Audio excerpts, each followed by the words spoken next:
What's up, everybody in Cover Band Central Land? It is Steve Witchell here. It is Thursday, February 25th, 2021.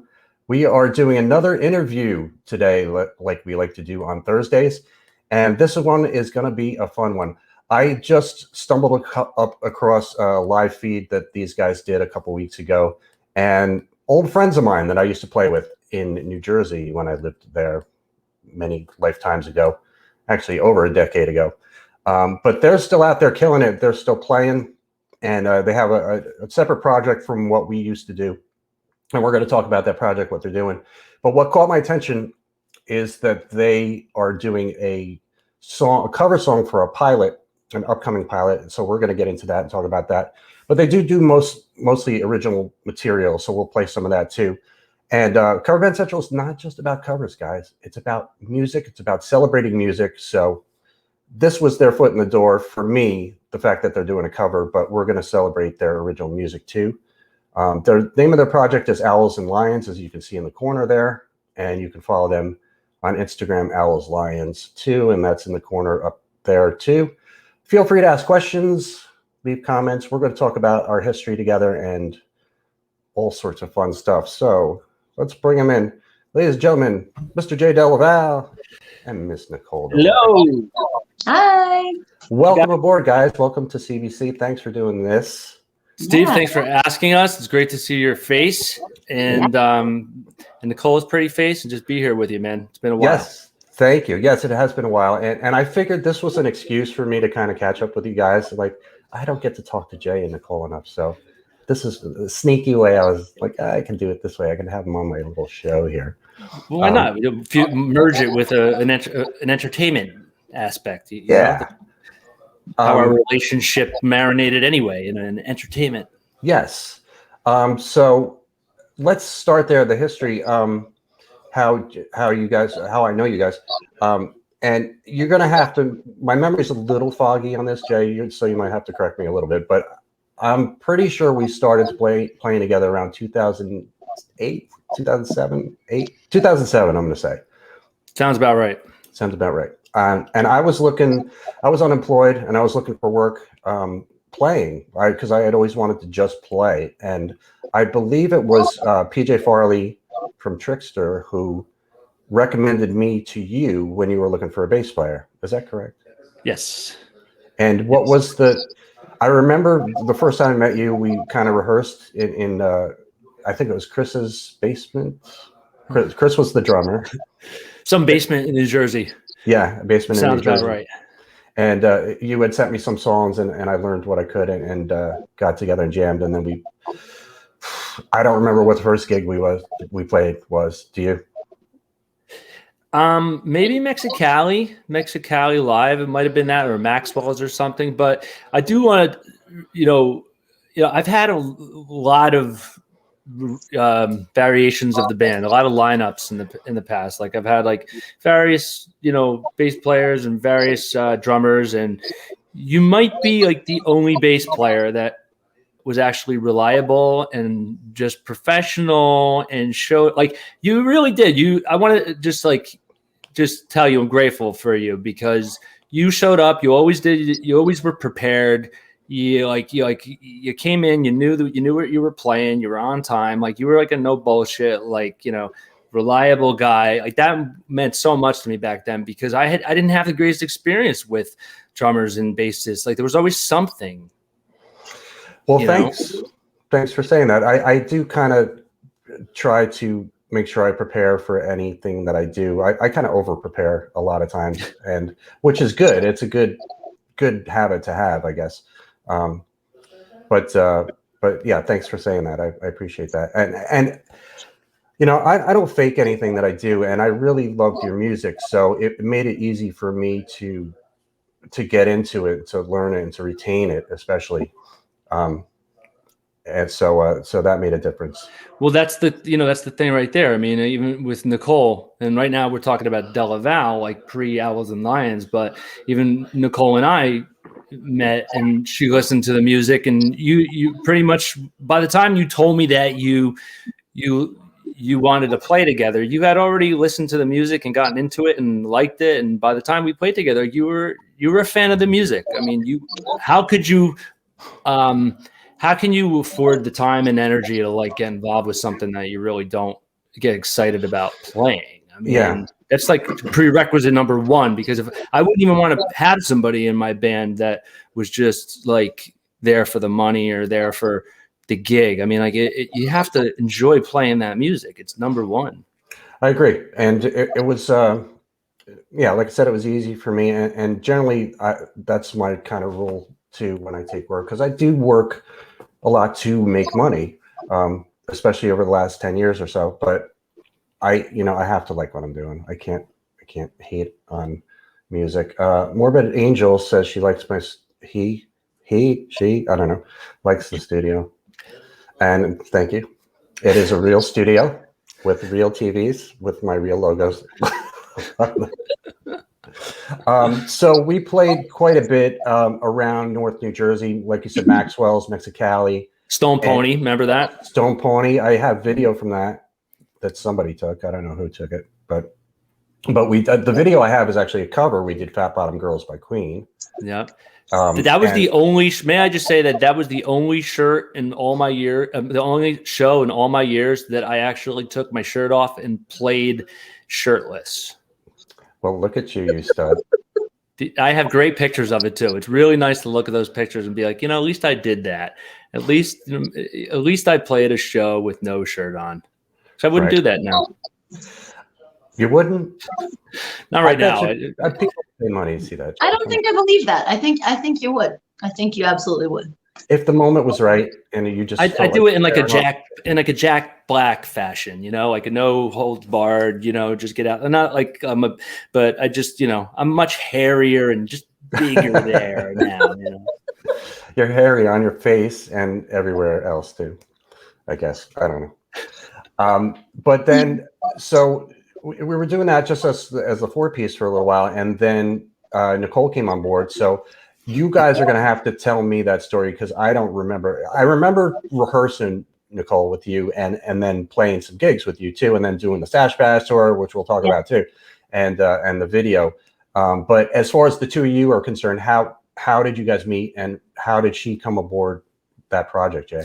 I would love Nicole to tell this story, because I usually tell it. I want to hear it from Nicole, but then I would like Steve to also, because I don't know this. I want to know what it was like the first day I brought a girl into an all-male band, and really what was going on behind the scenes there as you guys as you guys assessed the possibility we may have some female energy. Go for it, Nicole. What's your side? I met Jay. I was playing violin as a gift for my friend's wedding. She was getting married in September of 2008. And there's this funky dude on the turntables with this crazy mustache just rocking out over there. And I was obviously intrigued, because he's got nothing but energy and nothing but presence. So I'm wandering over there, and he sees that I play violin, and he says, "Hey, have you ever played in a rock band before?" And I said, "No," because I had not. I had only ever played in symphonies. But imagine, I had a mustache, so I said it like I kind of got into it. I was like, tell them how I said it. Oh, listen, it was oozing. Listen, Jay, I didn't want to put you out there, but oozing with machismo and just, hey. I twirled the stash a little bit. Yeah, like, you ever played in a rock band before? And I'm like, oh boy, here we go. Well, he's cute enough. Let's see if I can play in this rock band. So that's why I accepted. I was like, oh, cool guy. I don't know any people out here. I'm from Nebraska, so I had moved out to New Jersey and hadn't done anything as far as musical projects is concerned, except for a really weird screamo band for about a year. It's a phase. I got it out of my system. I wasn't the screamer.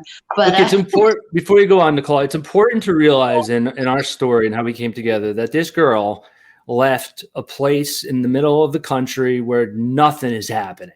Right. And where most people her age, she had younger brothers that were 5 years younger than her. She's the oldest. They were already getting married and sealing their fates with things. They thought she was crazy for leaving. She didn't have anything. She got in the car. She drove to New Jersey for some music dream. She had no idea what that looked like. She just knew it's not going to happen in Nebraska, where you can't even get a decent sushi. And or any sushi or none. There's none. she drove out there and was like, and just gave it her shot. I mean, and fate brought us together one day, but like, but before that, I mean, she was just like giving it a shot. I mean, she had no plan other than just like, I hope this happens. And like, and look, she met me, she met Dave, she came into the band. Was there music people before us that you were playing with? I just said it if you were listening. Yeah, I was in a little project called Action Speak, and it was, it was that was in Jersey? Yeah. It was, okay. I thought that was it. All right. No, there were no bands in Nebraska, only orchestras. But yeah, it was a little, it's not even worth mentioning. It was a very silly Paramore-esque side project with like screaming. It came to an end as Della Valle began, and I was none too sad for it. But yeah, sorry. Go ahead, Nicole. I'm sorry. No, I'm sorry, Steve. What were you going to say? I missed it. Where were you where was it actually where you two met, where he walked up and he was? A wedding. Oh, a wedding. He was the DJ and I was the violinist. So that was it. Anyhow, I'll be brief and keep that moving forward. I ended up coming to a rehearsal in Hoboken after he sent me the music, and I was instantly, admittedly, a Della Valle fangirl. Loved the music, the lyrics. Loved it. Love. And heard harmonies everywhere, just waiting to be sung. So I come to rehearsal in Hoboken, and I can tell you how I thought the guys felt about having a chicken band. Go ahead. Not any too pleased. Really? I remember the guitarist, well, Gibby at least. You and Dave were much nicer, but Gibby looked over at me like, what is this? As I come in with my violin and my tiny synthesizer.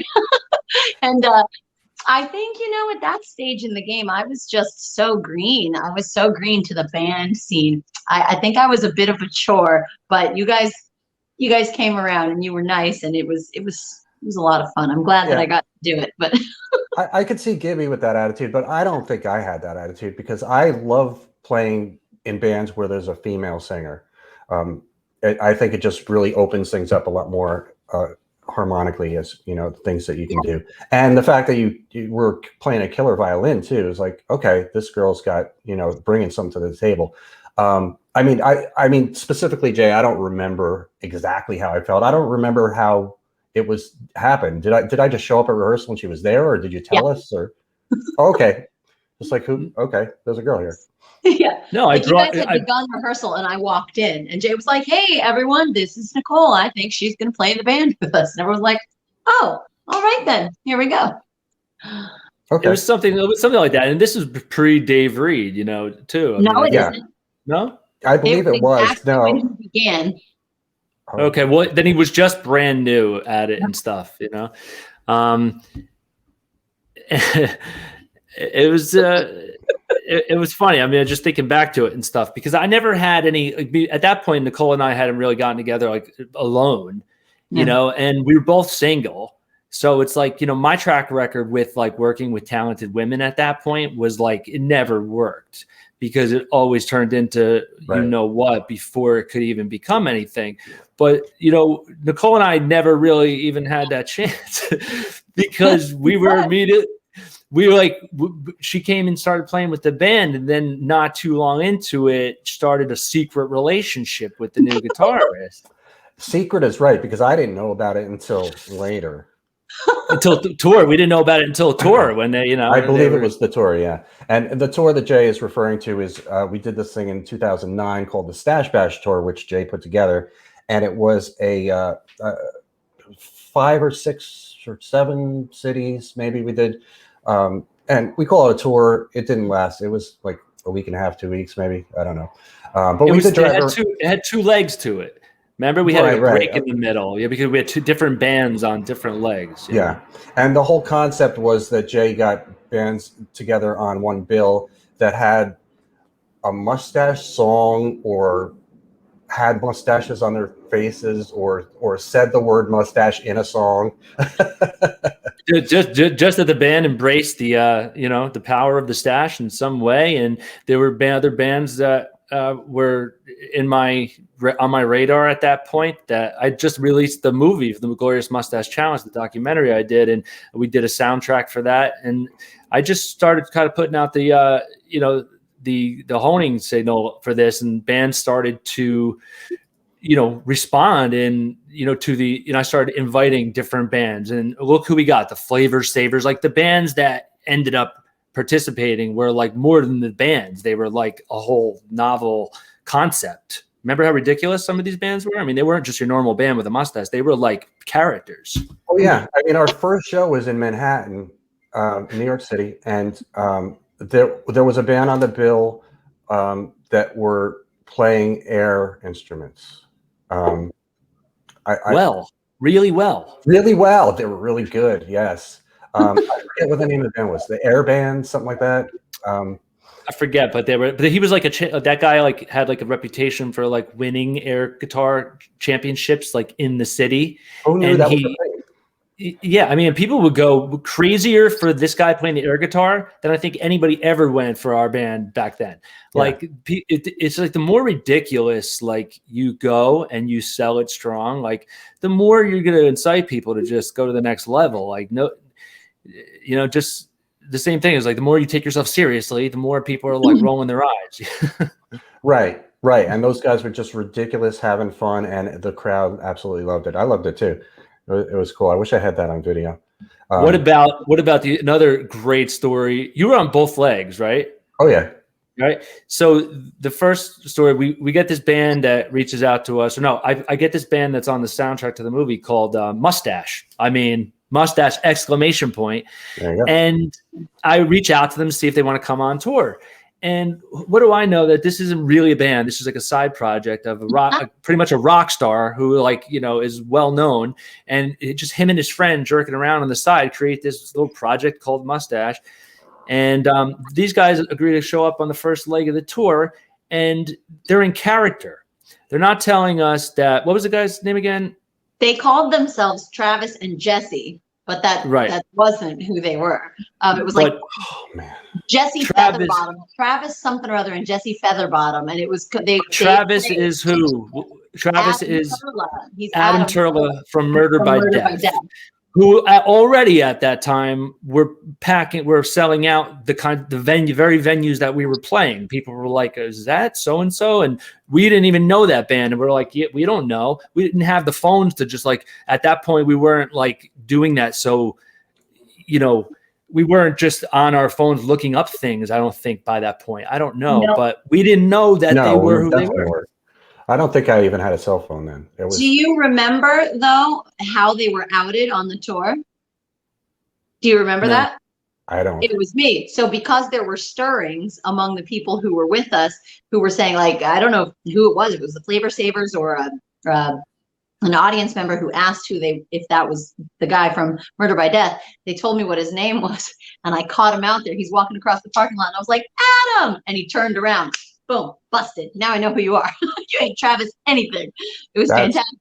But we knew who they were, but we didn't know their band at that point. Like, I love them now, but like I didn't have a chance to like for it to mean much to me at the time because I had no idea who they were. But they were amazing. They were really cool. They didn't have any sort of like standoffishness whatsoever. I want to say I really like those guys. And one thing I'll never forget about that tour, Steve, I don't know if you can even anticipate what I'm going to say. There was something that happened on that tour. There's a couple of things that stand out, but go ahead.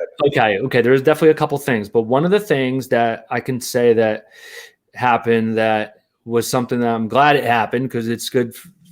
These kind of things keep you humble and be able to say that this happened. But we played a show at a place that, because of the fact that I was getting so much press for the mustache thing, and I was building up hype in different cities for the people to come, and people didn't really have to know the bands because all they had to do, if you didn't know the bands, all you had to do was buy the concept and come and participate in the Stash Bash celebration. Bring your mustache. We did a mustache contest. So I was confident that the concept in it itself would bring people looking for a good time out, and then the bands would be secondary. That was the way I got that was the way I looked at going to these cities that didn't know our music. They didn't have Spotify back then. It was all MySpace. You know what I mean? So I pay a room rental fee at a place in Albany, okay, for us to rent out the room because I was confident that we would break even. All right. And who would think that the place switches ownership and that the person who took the deposit in the first place doesn't tell the new person that we're not even on the calendar.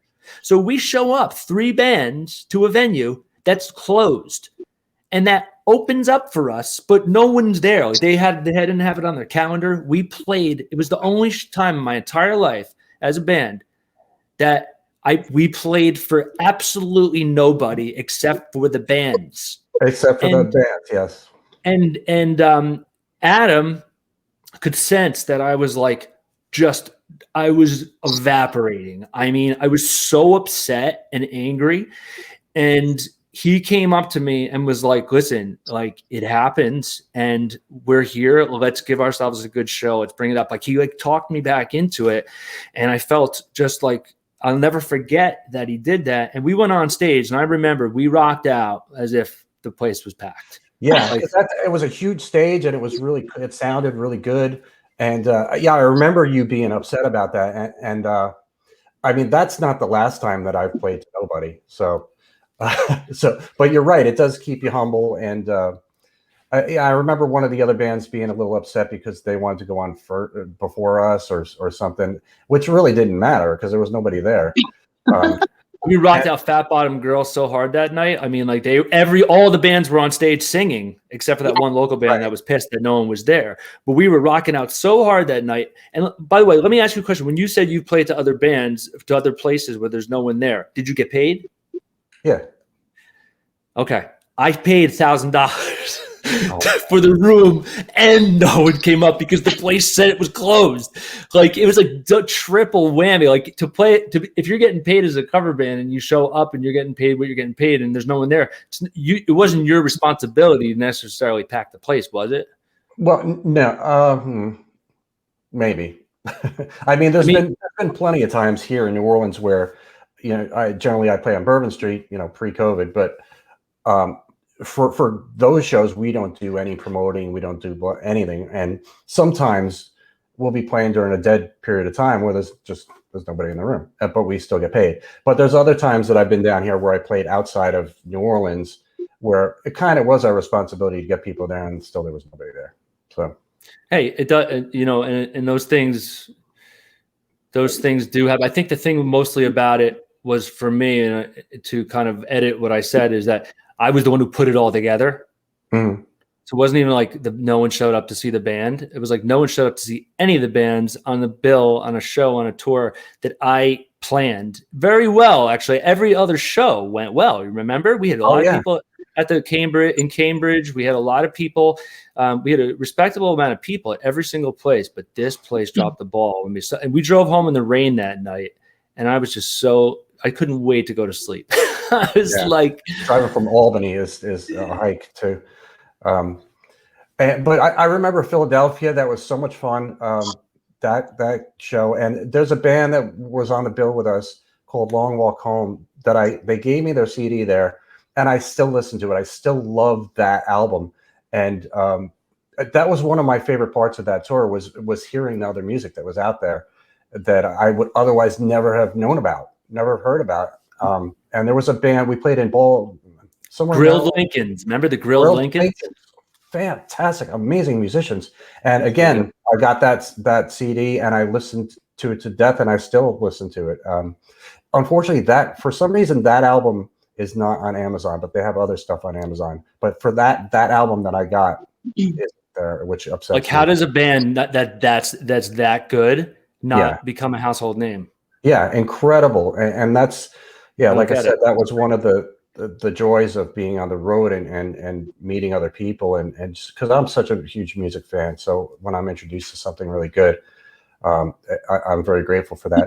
And it's kind of the impetus for me in a way too to start Cover Band Central, because I'm like, man, there's so many talented people out there that nobody ever knows about, nobody ever hears about. I really want to have this platform where I can showcase these people, and kind of like why I'm doing you've done such a great job. I mean, I see like just how many people follow your pages, and you seem to have like really positioned yourself to be like an authority of the cover band scene here, and I am the authority.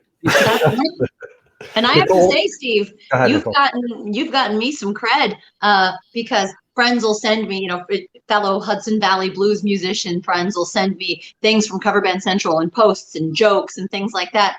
And they're like, "Oh, do you follow this website? Are you a member?" I'm like, not only do I follow that website, I used to play in a band with the guy who created it. That's Of right. course you did. So yeah, that was a blast. And we're going to talk about, we did a music video too, and we might show a little bit of it. But before we do that, I brought up some pictures here that bring back some good memories that I could show people. I'll show you guys too. This was a promo shot we did, and it was in Hoboken, and this was in the bathroom, a dirty, nasty, disgusting bathroom. Oh my God. But that's such a great picture. And look at my stash, Jay. Come on. It's fantastic. Owning it. Yes. We look so good. We look like, we have a vibe. We do have a vibe. I'm wearing suspenders. Yes. And that's Chris in the back left there, looking like he doesn't want to be there, I guess. Chris he's like Michael Bublé back there. He does. And Dave in the front right there. But I got some more pictures here too. Oops, wait a second. That's a good one too. Why is it not switching to the other picture? Wait, oh, there it is. Okay. This is during the leg shoot, and this was in Manhattan, and this was on the TV screen, a picture that I took when they were playing back, I guess. So that's, I love that shot of Nicole, how that expression on your face. It's amazing. Nicole looks great there. My nose looks amazing there. Look at my. And speaking of Nicole, this was in Philly too. Yeah. Me and Nicole there. At Doc something or others. Yes. The name of the place Great we played. Picture of you guys. Yeah. And this was another promo shot kind of from that same shoot. Again, my stash is killing. I've never had a better stash than right there. That was so intense. Look at that. And this is one of my favorite things here. And Jay, you're going to have to tell me where we got this. And maybe you actually have the physical copy of this, but this was a sketch that was drawn by somebody while we were playing. And that is the three of us. That is you with the sunglasses kind of, and me. Oh my God. That's amazing. If you need to send that to me. I don't even know. Yeah, Nicole in the background there kind of playing tambourine, I believe. I think that was in New York. I think that was that first show that somebody drew that, like, just super quick while we were playing, which is really very skilled. That's amazing. You don't have that? I don't have that. I have a memory of it, but I wouldn't even know where to go find that. Okay. And well, I'll send you the picture. And this is also from the leg shoot, and this is one of the best photos I've ever taken or it's been a photo taken of me. And I've used this picture. I've turned it to black and white. I've made this picture so many times. Now, hello, Blue Steel. Steve's just like working it. I have a bunch of pictures of me and you, Jay. And this is the aforementioned Stash Bash. This is the kind of promo cards that we have, and I still have some of these cards too. But as it shows there, New York City, Boston, Burlington, Philly, and more. That was so fun. I was so into planning that back in the time. So much went into that. I mean, we didn't have. You want to get out of town and you want to go play shows in cities that you do not have followings in.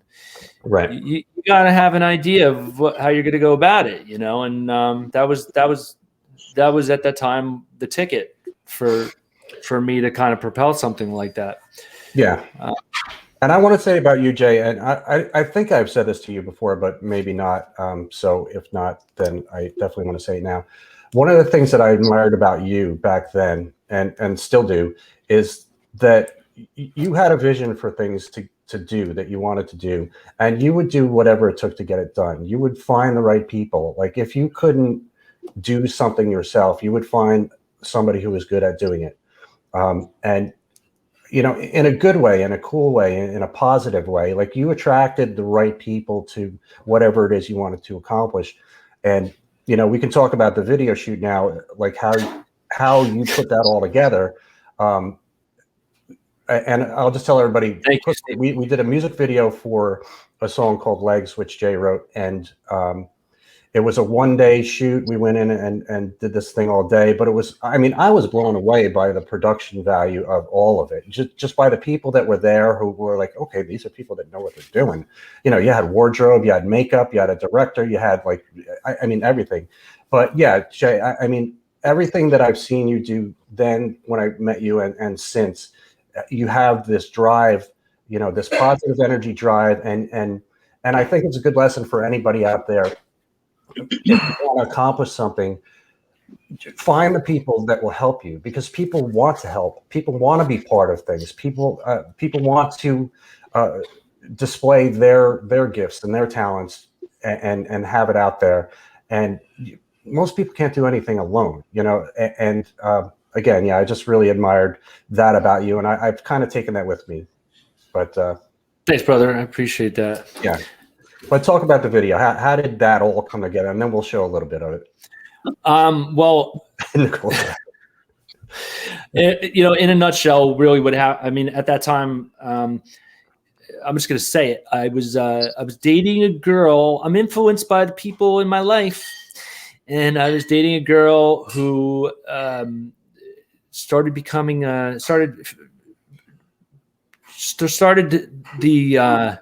she started becoming a dominatrix. Oh, okay. Yeah. I don't even. Like she started to kind of she had a friend who did it, and she was kind of had like a thing about her where she just did, you know, but she learned that she could make a lot of money by like kicking men in the balls and like basically doing it wasn't like it wasn't as much of a sexual thing as much of like a pain thing. Like she just found herself like, I can make way more money to help me go to school by doing this. And I was like, she was so like, I had a great thing with her, and it didn't really bother me. And I think I was just during that time, like I just somehow this song came about. So she introduced me at one point after the song was made. She said she had a friend who was a director, and she had heard the song and she wanted to talk to me about it. So I talked to her about it. She was super cool. And she's like, how much money do you have to do this? And I was like, well, she's like, she said, I don't need to make any money. I just need to know what I have to work with. And I was like, okay, I can't remember what the figure was, maybe a few $1,000s. I don't know. I mean, I remember you telling me it was like $2,000 or $3,000. It wasn't a lot. Yeah, I think it was $2,000 to be honest with you. And this girl had experience producing and had experience putting things together. She was just like really good at everything, and she created the visual concept behind it and really put it together and like consulted me along the way.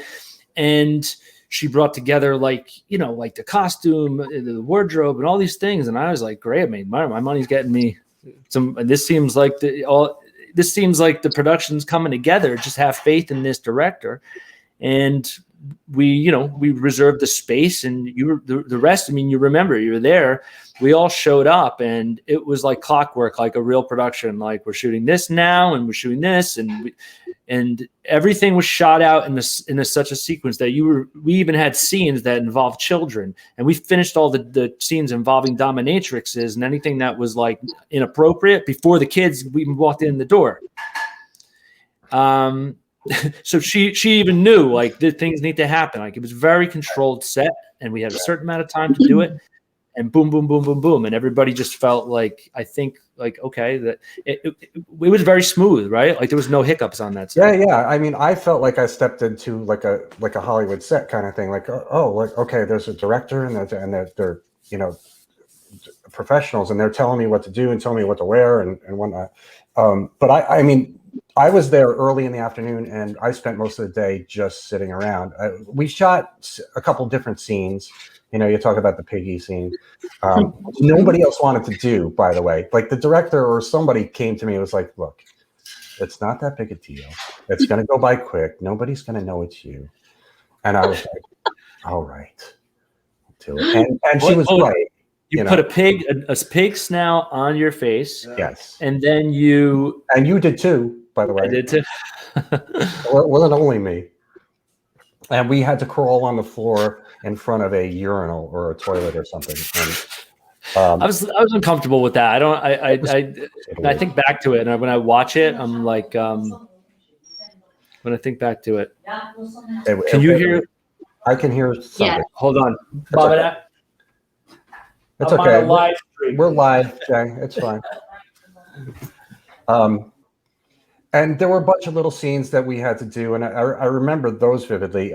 But I remember that the last thing that we did was the performance part of it, and it was like 1 o'clock in the morning, and we played through the song a bunch of times, and but when it was all put together, it just came out. I thought it came out great, and I still love it, and I still show it to people. So let's show it to people. Should I show the whole thing, Jay? What do you think? Or it's up to you. Yeah, I mean, like, it's fine. We could, let's rock it. Because we got to get to your stuff too. You guys, what you're doing, but this can kind of close out our little trip down memory lane. So this is a song called "Legs." It was shot in 2009 in Manhattan, and legs so long it's crazy. Legs so long it's crazy. Here we go. Oops, hang on. No. I got to make sure. See, this thing with StreamYard, I don't know if you've done this before, but you have to, if you're sharing a video, you have to check this box that says share audio. Okay.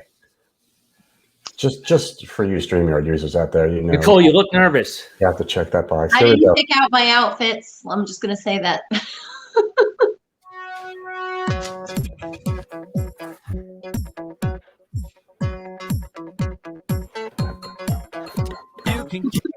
And punch and scream until the clock says stop. Pay your money and leave. This soiree is over. No more time to tea. Those are my cousins. But your poison's hard and hot, so you can get your pleasure. And who's the girl? That's Fran. Her name's Fran Benhamou. She's a terrific actress, a good friend. Okay.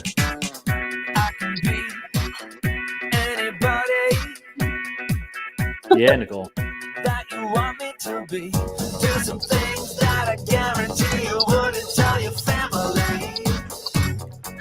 You're making piggies cry and scream. Oh, there we are. Oh, wait. Sorry. No, they do a close-up of you, Steve.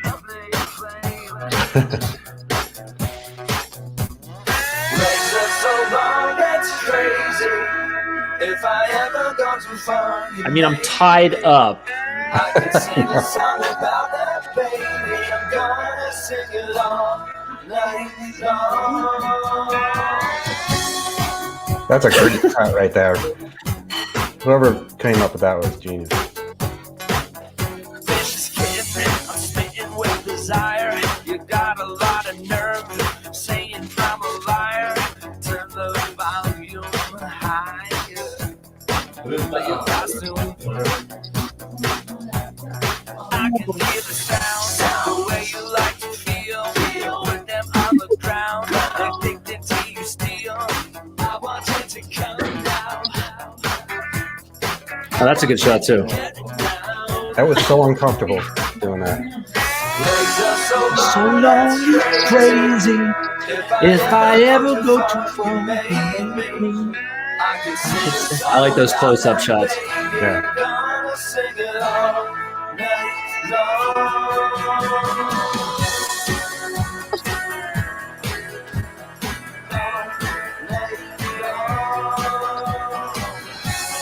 Dave looks great.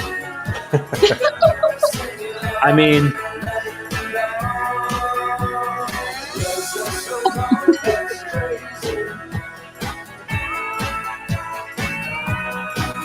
I probably wouldn't show my children this at this point. Right. Would you, Nicole? No. Like it's that inappropriate. Monday morning is Sunday is hell. You have no voice. You cannot scream or yell. It's better to be quiet. Just like raging flames. Just like raging flames. So good. So long, it's crazy. If I ever go That happened. I could sing a song about that, baby. I'm gonna sing it all night long. Gonna sing it all night long. Gonna sing it all night long. Gonna sing it all night long. Gonna sing it all night long. Gonna sing it all night long. Gonna sing it all. It's my proudest acting moment is coming up ever in the history of my acting.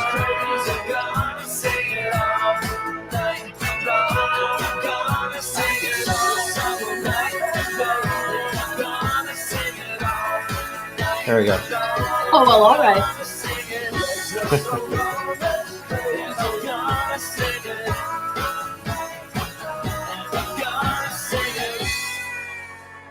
And there you go. That's Della Valle with legs so long it's crazy. Wow. I really haven't watched that in its entirety in a very long time. Well, now Good piece of entertainment. Yeah, it was fun. It's kind of cool to have that, just the record of that. Yeah. Yeah, a lot of fun to do that. So that was 2009. Yes. Yes. So 12 years ago. All right. So let's get up to date here. So 2010, I moved to New Orleans. We were actually jamming, and I don't think you were there, Nicole, but I was jamming with you, Jay, and I think Dave was there, and I forget who the drummer was. It was somebody different. And we were just kind of rehearsing for something. And I was like, I think I'm going to move to New Orleans. And you were like, go for it, dude. And then I threw a party, which you came to too. But tell me about what happened afterwards, how you and Nicole came up with this idea for Owls and Lions, because I know you've been doing it for a while. And when I first saw it, I was like, oh, they're just doing this one-off thing, Owls and Lions. But then I kept seeing it, and now you have this 5-song EP, which is fantastic. And we'll play something from that too. But yeah, tell me the beginnings of that whole thing.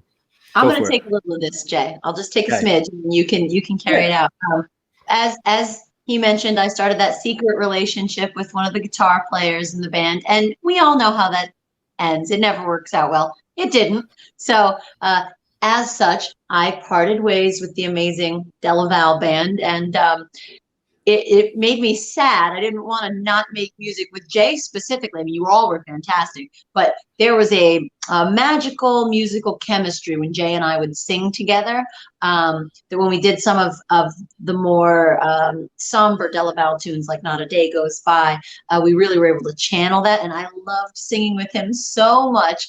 I can't remember how we decided or who proposed that one day I should just come over and we should just mess around with some stuff and sing some things. But I did in 2011. And it was like after that rehearsal, it was decided we had to do something. We had to come up with a project and a title for said project and continue making music together, because vocally it's just like when we, I love it. That sounded, I mean, Nicole, when I heard that live stream that you guys did recently and I heard you sing, and I'm like, good God, she sounds amazing. Your voice is gorgeous, man. I mean, I always remembered you singing well, but when I heard you on that, I'm like, wow, man, she's really, really good. And the two of you together, blend really nicely.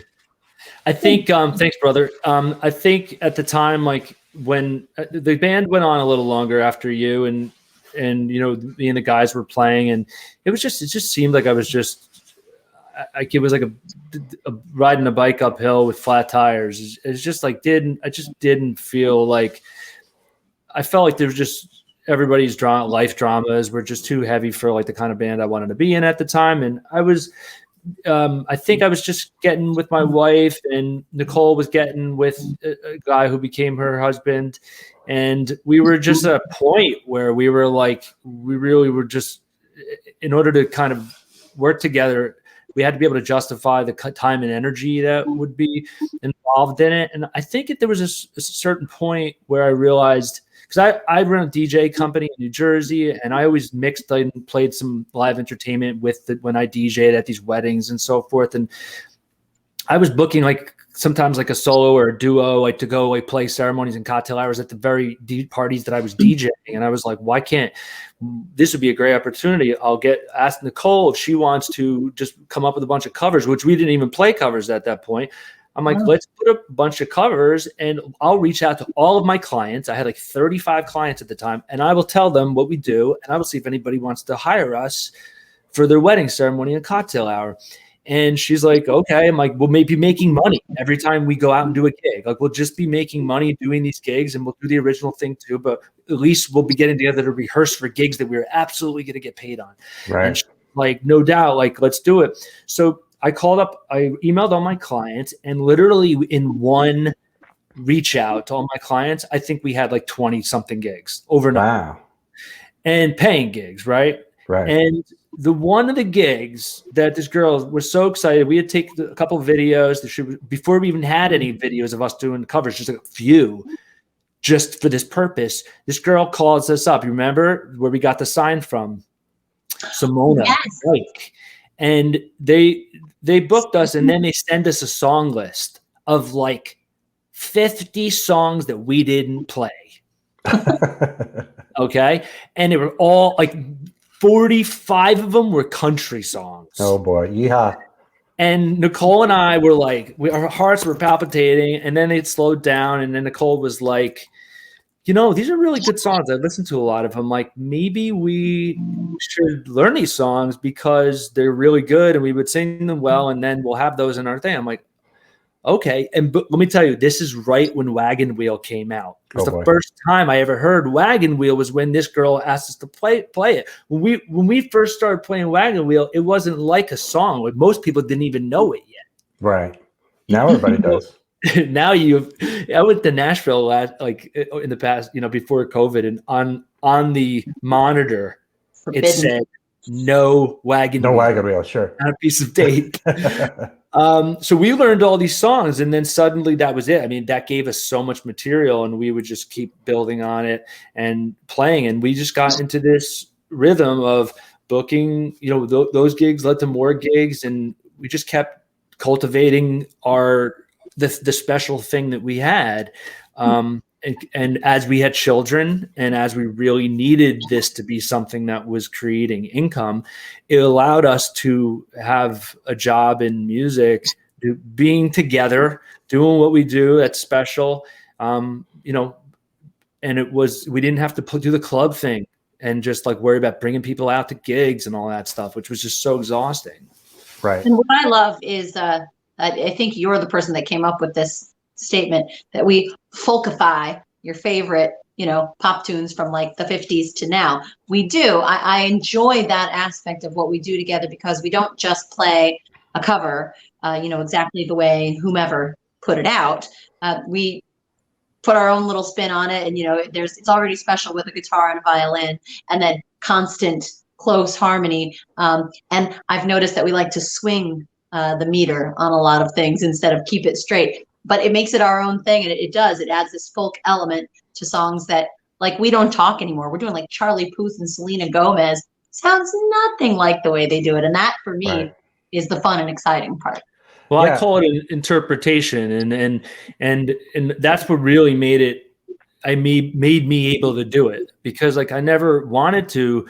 Like, I always wanted to have the original thing going on, and I'd been in cover bands before, and like it didn't hold me. Like, it didn't, like, the only thing that held me, that made me able to do it, was like doing our own version of it. Mm-hmm. Then I could play as many covers as we want, but those songs, if we were in a top 40 wedding band trying to sound exactly like the songs that we were covering, I wouldn't be able to do it. I don't care how much money you paid me. Like, it would have to. That's why we have such an interesting thing right now. And oftentimes when clients call us and they start asking us questions, and I position us to be a very exclusive act, in a sense that I'm like, listen, if you're looking for like a top 40 wedding band that plays everything like just as good as the music they're playing, just as good. If you're looking for, Uptown Funk to sound like Bruno Mars, don't book us. Right. Like, I mean, while every other wedding band's probably saying the opposite, like, oh, we sound as good as the record. I'm like, no, we sound nothing like the record. In fact, we do it on purpose. We sound do a different version of it. It's still going to make you dance. It's still going to be awesome. And still going to sing along. And you're still going to sing along. And for the Right. right clients, which are the only ones I'm interested in, they're going to hire us and be so excited about this originality, that it's like, oh, they greet us with such like excitement, almost like a concert. Our weddings often feel like, clients tell us, like it feels like a concert more than a wedding sometimes, right, Nicole? Yeah. Yep. So how did the name come about? Owls and Lions. What was that about? And I'm going to show your website on here, owlsandlions.com. People want to go. Do you want to tell the truth, Jay, or do you want to come up with something interesting? You always chide me for not making it interesting. I'm not chiding. I mean, the reality is, I have Here's a spirit animal. It's my spirit animal. That's why I have this tattoo of this little adorable owl. Okay. I love owls. I love them for their wisdom and their famed wisdom, proverbially. Right. And I just have always thought they were very interesting. And I guess a strange cat lady type obsession with owls for a period of time. And Jay's a Leo in every sense of the word. He is fierce. So we were sitting around in his apartment in Montclair one afternoon and shooting names back and forth, and one of us said owls and lions, and we were like, owls and hey, that's all right, owls and lions, and that was it.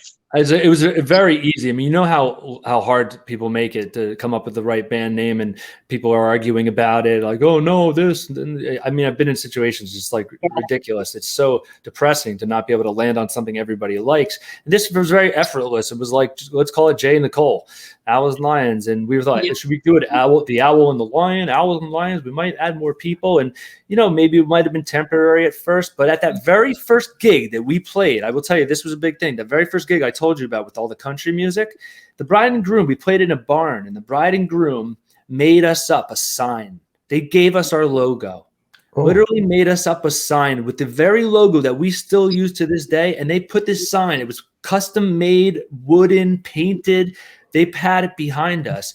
And when we walked in and saw that, and then they gave it to us as a gift, we just knew, like, that was it. It was the first gig, and it was also the very first gig that we met our drummer, who came on as a sound engineer assistant that day just to help me DJ, and then became our third band member. That's awesome. Yeah, you guys have some really great material, and you folkify covers, but you have a lot of originals too. And I want to play one of these songs because I just really heard this recently, and I love it.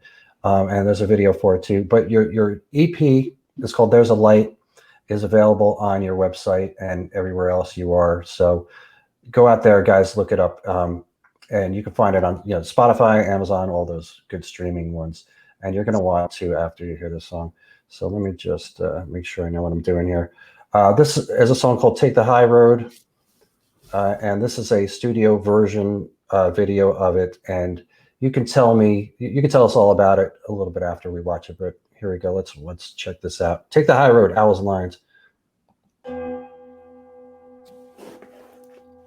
I hear you, I'm listening, I'm trying to get back to giving you all my attention. I can't, I'm stuck in the tension. It's time we make a decision. Who's right, who's gonna give it? I'm innocent, singing my song. You're a victim, you never do wrong. Don't take the bait, baby, take the high road. 'Cause you know the low road won't get you where you wanna go. Sometimes it takes just a little patience. That's better than frustration. How's that for free education?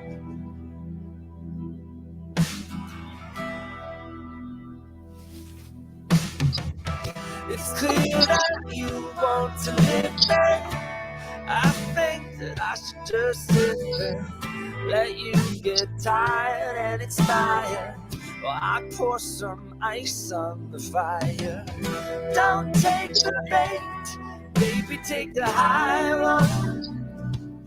'Cause you know the low road won't get you where you wanna go. Sometimes it takes just a little patience. That's better than frustration. Ooh, how's that for free education?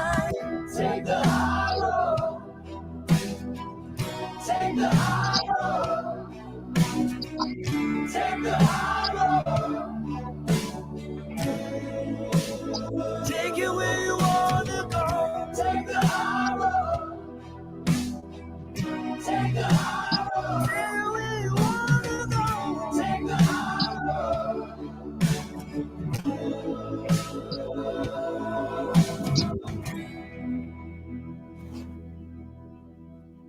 It seems like you are afflicted, flat out hardcore addicted to thinking you got no issue. I guess I lucked out, I found you. Don't take the bait, baby, take the high road. 'Cause you know the low road won't get you where you wanna go. Sometimes it takes just a little patience. That's better than frustration. How's that for free education? Take the high road. Take the high road. Take the high road. Take it where you wanna go. Take the high road. Take the high road. Take the high road. Where the dogs in the high road. Take the high road. Just you and me. Take the high road. Ooh, meet me where, meet me there, where you never take the high road. Take the high road. Meet me where the road comes. Take the high road. Meet me where the sky turns. Take the high road. Where the black take the high road. Take the high road. And I know black take the high road. Take the high road. Oh, Take the high road.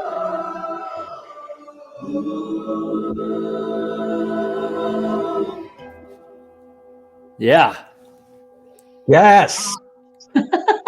Thousand Lions, Take the High Road from their EP. There's a Light. Excellent song. I love it. What's interesting about that song is that of all the songs on the EP, that's like the most, that's the darkest, I'd say, like in a sense, like that's the one that kind of, right? Would you say use the word dark? Yep. It kind of takes place within a conflict and stuff. And when we first started letting people listen to it, you know, the music and stuff, I don't know, you know, that's the one that's the song that's just generated the most activity. I think people really want to hear those dark. Yeah, but it's all good.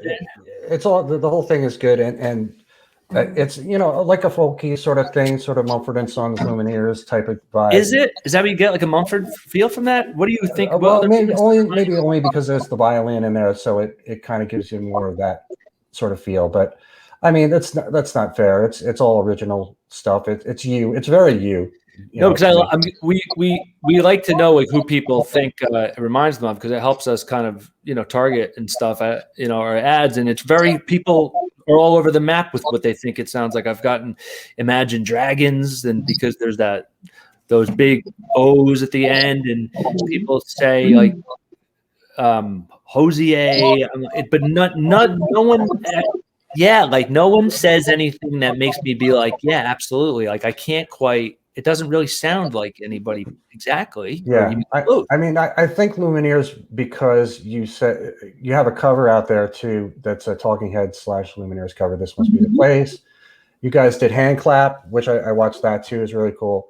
And you have a bunch of other stuff. But I want to talk about this Holding Out for a Hero thing, which is what really caught my attention. You said you have this opportunity to do a song for a pilot, a cover of Bonnie Tyler's Holding Out for a Hero, which is from the soundtrack for Footloose. And I listened to the clip that you sent me, and Nicole, again, knocked it out of the park. That's such a great, it's a great song, but the version that you did, I heard you were instructed to kind of do more of a haunting kind of thing, and you nailed it. And I can't wait to hear the whole thing. But tell me how that came about, this idea, and what's in the future for that. Jay, over to you. It's very new thing. I mean, but basically, we have a television producer friend is pitching this project, and he's a fan of Owls and Lions, and he had this idea to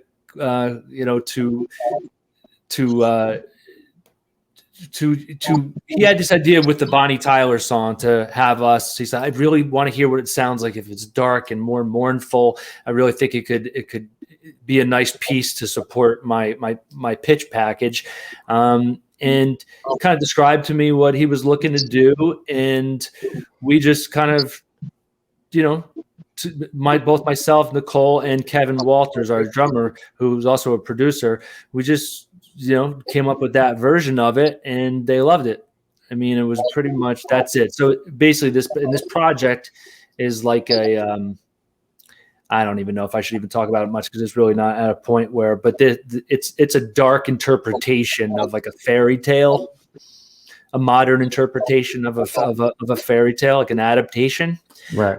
And they want, and this was a way for us to kind of like impress them and get our foot in the door in hopes that there could be more opportunity down the line to do more music for this show, if and when it hopefully gets picked up. And I really believe it has a chance, because they have a good track records as producers, and they're established, and they have a lot of good people on their side batting for them for this. So hopefully, I hope so too. My fingers crossed for both of you, that happens, because that would be amazing if there's a show on TV and you guys are playing the opening theme, and Nicole's voice is coming out playing the theme. I mean, oh my God, there you go. So exciting. I mean, that would be, I'd be like, I know those guys. I had them on my show. But if anybody wants to hear it, I think you sent me a SoundCloud thing, but it is in your Facebook group, which I want to talk about here real quick, that you have called Hoot and Roar. It is like a street team type of fan group, and that's where you guys stay the most active. Yes. Yeah, we after in the past couple of months, we started to just, how it goes on Facebook. You don't know who's really seeing your stuff, who really cares, and it just seems like things were getting diluted. So we started this private community up on Facebook, like a group page, like anyone has. But we've been like kind of directing new people that hear about us, and anyone from our personal pages, directing everybody there to have just a more engaged and interested audience. And man, it's been amazing, right, Nicole? Yeah, it's fantastic. The sense of community already, like it was like, well, why didn't we do this sooner? Because we post and we share things there. We ask for advice. People respond. Some people are, get sick. They say they got sick. We check in on them. Like, I feel like everybody who's on there is actually like wants to be there and cares. And I'm more interested in going onto that group page than I am onto my own personal Facebook. I've been telling people for years about groups that's the way to go. If you have any sort of project, especially music, you need a Facebook group, because that's where you do get those people that are going to be more engaged. They're going to be more supportive. It really works, and I'm psyched to see you guys are doing that, and I'm glad to be a part of it as well. Also, we needed to touch on the Ukulele Kids Club, and this is something that I love too, that you've been doing for a while. So tell everybody about this how this came about, and I'll put it here for everybody to see. A couple years, about 5 years ago, I was very fortunate to cross paths with a guy who was at the time founding a charity called the Ukulele Kids Club, which raises money for music therapy and also donates ukuleles to children in hospitals. In the 5 years since I've been involved and on the board, and Nicole is heavily involved as well, like we've become like the sweetheart band of this charity, doing fundraising for them. Different fundraising benefits like throughout the year, but also just a part of the board of people that has helped grow this charity to one that has donated now over 10,000 ukuleles to children in hospitals around the world. We have 250 hospitals that we serve, that we provide ukuleles to. People can donate and sponsor individual hospitals for as little, be the sole sponsor of a specific hospital for as little as $500, and give them their minimum amount of ukuleles. And in this process, we've got an opportunity to play house concerts all across the country that are also benefits for Ukulele Kids Club. Nicole does stuff with her company, Bumble Song, where she teaches kids music. We're constantly doing things and intertwining this charity in. We're more than just like raising money, and just like this is like a big something like we believe in, and something that we will be collaborating with them for as long as we do what we do. That's great. And sending out some love to the world too, man. And we all need it, and it's giving the gift of music. I mean, it's what it's all about, and that's what we're doing here with the kids. Yeah, there's nothing better than that. So I'm so glad you do that. So people out there watching, go check out that website too and support that cause. Great stuff. All right. I've been keeping you guys for a long time here. I'll let you go here, but you can hang out for a minute, but I'll wrap up the show. Everybody, please go check out owlsandlions.com. Go check out Della and Nicole DeLoi. Great people, excellent musicians, and a lot more super stuff to come from them. But check out all the stuff they've done. You can go to that website and find all their goodies there. Spotify, Amazon, all the playing music things, you can find them on.